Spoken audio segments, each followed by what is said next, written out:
नमस्कार फ्रेंड्स, आदाब है। कैसे हैं आप लोग? उम्मीद करती हूँ कि आप लोग बिल्कुल ठीक होंगे। तो आपका स्वागत है आपके अपने ही चैनल ट्रेंडिंग क्विज अपडेट में। तो आज लेकर आई हूँ मैं आपके लिए रजिया सुल्ताना से रिलेटेड कुछ बहुत ही इम्पोर्टेंट टॉपिक्स।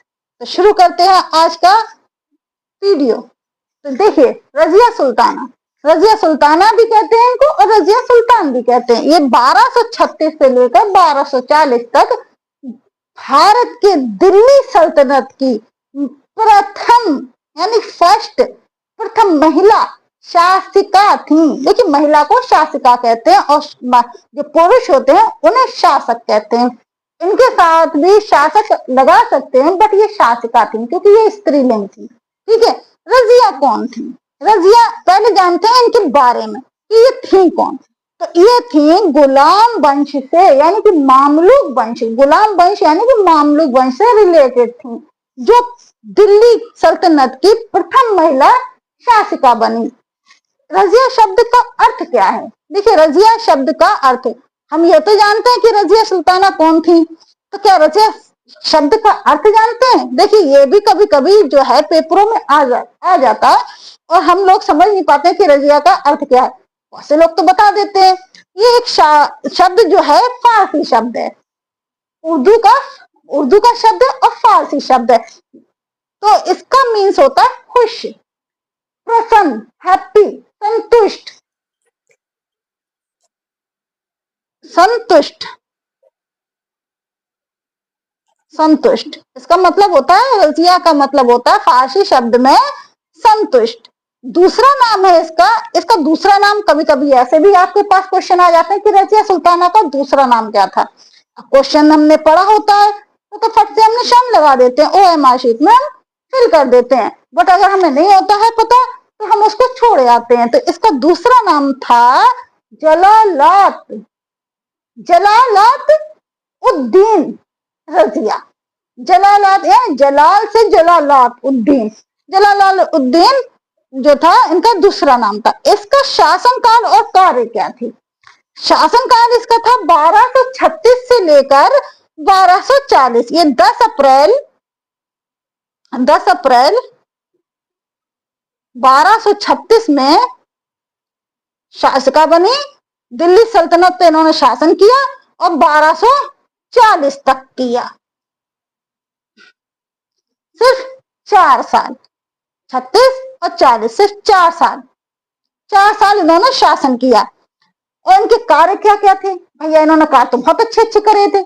सड़कें बनवाना, कुआं खुदवाना, स्कूल और मदरसों का स्थापना करवाना, और क्या कहते पुस्तकालय बनवाना, कार्य तो इन्होंने बहुत बढ़िया करे थे। और जो सबसे मेन कार्य ये था कि उस टाइम में जजिया लगता था। सबसे मेन बात थी कि उसने जजिया को हटा दिया था। जजिया मतलब कर, जजिया मीन्स कर, जजिया, जजिया मीन्स कर, जजिया मीन्स कर। कर माने, कर तो आप जानते होंगे टैक्स, टैक्स लगता था उस टाइम में, टैक्स कर दिया था। वो टैक्स को हटा दिया था।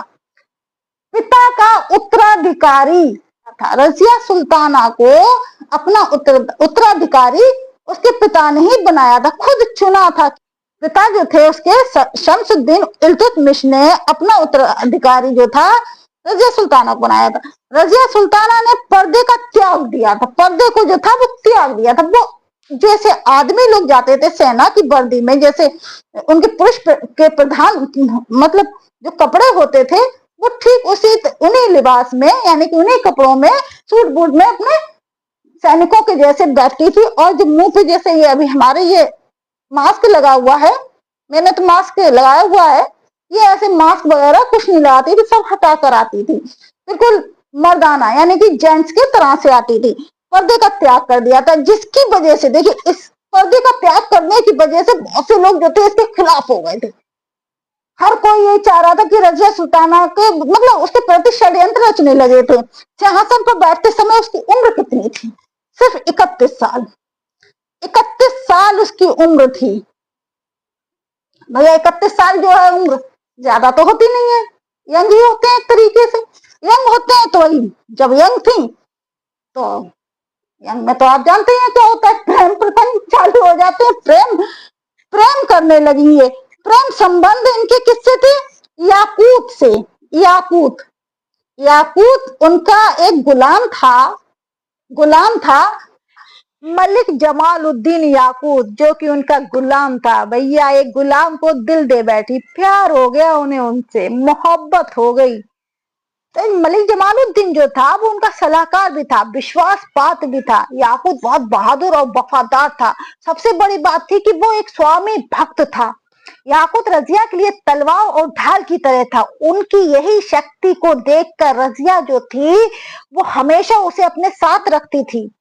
दरबारियों और कुलीनों के बीच यह अफवाह फैल गई कि इनके बीच अनुचित प्रेम संबंध है, यानी इनवैलिड रिलेशनशिप है, जो तुर्क अमीरों को मंजूर नहीं था।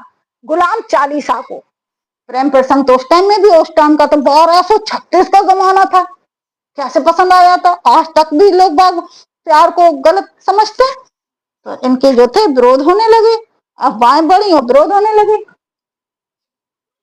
तो उस टाइम में जो था वो प्रेम प्रसंग जब आज नहीं कोई एक्सेप्ट कर पाता है, तो उस टाइम में 1236 के टाइम में कौन एक्सेप्ट कर लेता? वो भी एक गुलाम जो उनका दास था याकूत। तो इनके प्रेम की जो थी वो अफवाहें उड़ने लगी कि ये मलिक है। याकूत का पूरा नाम मलिक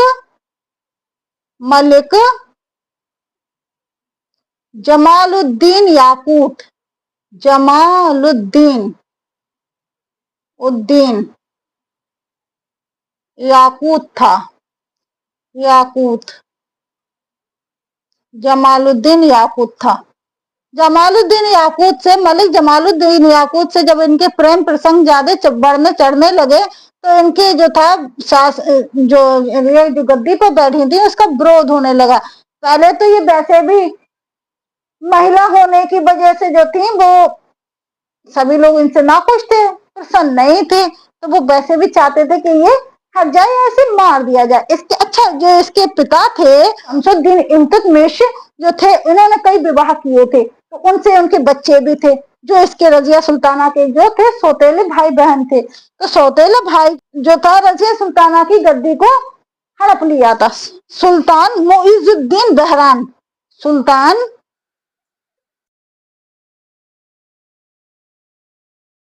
मुइजुद्दीन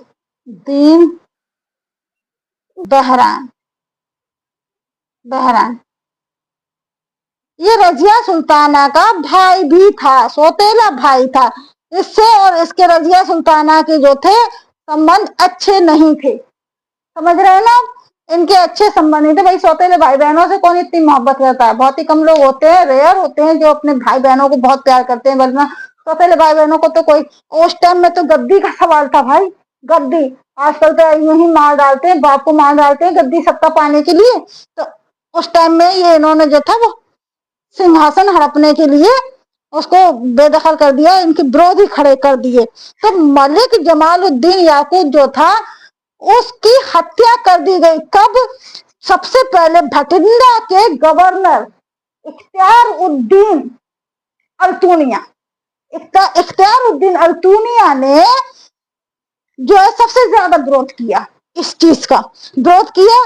तो उस युद्ध में याकूत की जो थी वो हत्या हो गई। जब वो हत्या हो गई तो रजिया को कैद कर लिया गया।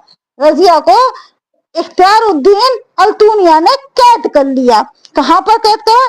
एक किला था जिसका नाम था भटिंडा में, एक किला है भटिंडा किला, जो पहले मुबारक किला के नाम से जाना जाता था। वहां पर 4 महीने कैद कर लिया। कितने महीने? 4 मंथ, 4 महीने कैद कर लिया, 4 महीने तक कैद कर लिया। फिर इसने अल्तुनिया से शादी कर ली। अल्तुनिया से किसकी वजह से? अपनी जान की वजह से, यानी कि ये कोई मुझे भी ना मार डाले इस वजह से, और अपना सिंहासन वापस लेने की वजह से इससे मजबूरी में शादी कर ली। तो जब इनसे शादी कर ली, अब जो इसका भाई था सुल्तान मुइजुद्दीन बहरान, उसने जो था युद्ध फिर से छेड़ दिया, जिसका रजिया सुल्ताना ने और अल्तुनिया ने डटकर मुकाबला किया, लड़े। लेकिन इसने जो था इन दोनों को हरा दिया, हार गए। जब ये दोनों हार गए तो ये लोग भागे, कहाँ भागे? कैथल की तरफ, हरियाणा में जो कैथल है उसकी तरफ भागे। तो इनकी सेना जो थी वो भी इन्होंने भी साथ छोड़ दिया, पीछे रह गई सेना। ये आगे निकल गए, सेना छोड़ दिया, सेना ने इनका साथ जो था वो छोड़ दिया, आगे बढ़ गए। तो इन दोनों को जब भागते भागते बहुत दूर हो गई तो एक पेड़ के नीचे ये आराम करने लगे। जब ये लोग आराम कर रहे थे, सो रहे थे या आराम कर रहे थे, रिलैक्स में बैठे हुए थे, तभी कुछ डाकुओं ने आकर इनकी हत्या कर दी। हत्या कैसे हुई? तो ये इनकी हत्या ऐसी हुई कि ये जब कैथल की तरफ भागे, यहाँ से युद्ध में हार कर पराजित हो गए, तब ये भागे और भाग के ये कैथल यानी हरियाणा के कैथल की तरफ भागे और ये एक पेड़ के नीचे आराम कर रहे थे, विश्राम कर रहे थे। तो वहां पर इनको कुछ डाकुओं ने आकर इनकी हत्या कर दी। सुनने में ऐसा भी आता है कि इतिहासकारों ने यह भी बताया कि जो विद्रोही थे, विरोध जिन्होंने करना शुरू कर दिया, तो उन्होंने इनकी हत्या कर दी।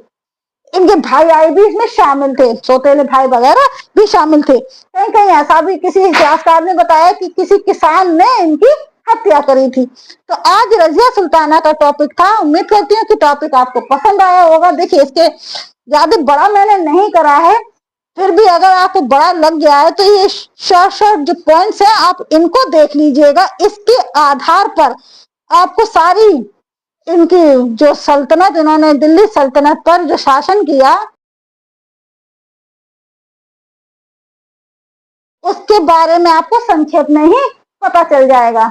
विस्तार में जानने की जरूरत नहीं है, विस्तार में भी जान लीजिए, ऐसा नहीं है कि विस्तार में ना जाने, लेकिन अगर आप संक्षेप में याद कर लेंगे तो वही आपके लिए, आप माइंड अपना डेवलप करिए, याद तो अपने आप हो जाता है, बस आप सिर्फ समझने की कोशिश करिए। कैसा लगा आपको आज का वीडियो?